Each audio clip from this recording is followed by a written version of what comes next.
Hello viewers, hope all of you are well.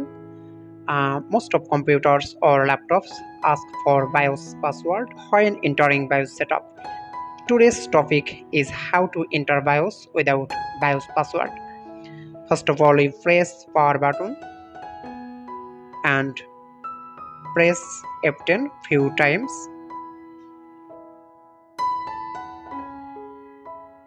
After press F10, it will come enter setup password. Try to remember, or if you are sure you have never entered BIOS password, then you press enter button 4 times.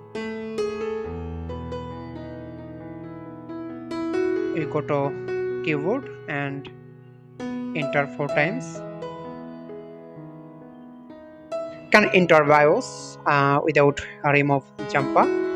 Can be set up BIOS as you like. So thank you so much for watching the video.